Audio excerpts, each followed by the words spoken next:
modal improvisers probably should want a wide variety of shapes or contours in order to get the most out of a mode. People practice a lot of scales, a lot of arpeggios. I'm not sure whether arpeggios are necessarily the best thing to use in modal improvisation. So I just thought I would share one of my favorite little things that is modal, and I think if you practice it to where it begins to creep into your improvisations, you will have improved 1%. Find 99 more of these, and you will be twice as good as before. Okay, that's it. This is a result of reading the Analysis and Cognition of Basic Melodic Structures and the subsequent book, Analysis and Cognition of Melodic Complexity, both by Eugenio Narmor, both books using the implication realization model. So if you want a complete explanation of why after 30 years, it's my preference to show you this. You may delve into those books, or if you dare, you may ask a music theorist who is familiar with them. In the meantime, a simpler thing would probably be to just play with this shape a little bit and come to your own conclusion, or decide what you need to do differently to get the value you want out of it. My suggestion is this, though. This is I intend this primarily as modal, meaning diatonic modal, but the basic idea behind this shape is this. You have what would be a compound interval, which is mediated by this major seventh. Major seventh. Not minor seventh, not diminished seventh. Major seventh, which is a continuation interval. The others, it's a default continuation interval. Those other types of sevenths are not default continuation intervals. That's why. Okay, you notice that it doesn't have this octave up here. It uses the major seventh to skip past the octave up to there, opening this thing outside of the octave. Okay, that's one of my ideas here.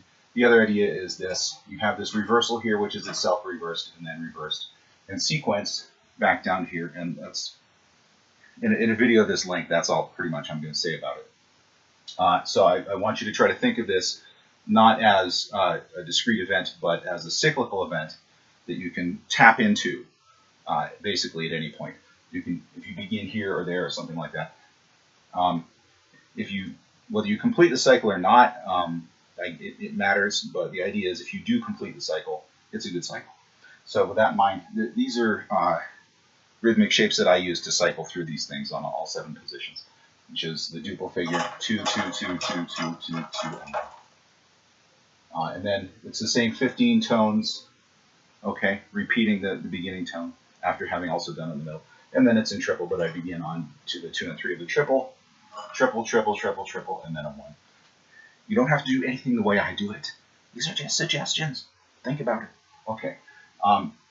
As I said, this figure, if you apply it to some other scale that has different tones on these here, that's great, but you probably want to preserve this major seventh because it's the thing that allows this to work the way I've described. And I think if you change it around, if you compare it to doing it some other way, you'll find that it's better with this major seventh. That said, if you invert the thing, you turn the whole thing upside down, and you still get a major seventh, great. It'll still work about the same way. Okay, major seventh, mediating a compound interval downward, and then some kind of upward reversals. Be cautious, okay?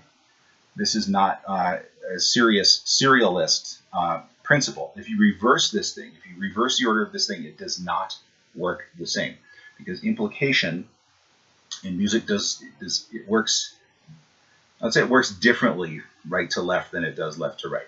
Left to right is the normal order of implication. Things that are retroimplicative they seem to happen in a different part of your brain, and they're just a different thing. Okay, so for the time being, I'm probably just going to leave you with this. If you want, you can leave me stuff in the comments section, and I can follow up on this and argue about it if you want to argue about it. But this is what I'm offering to you today.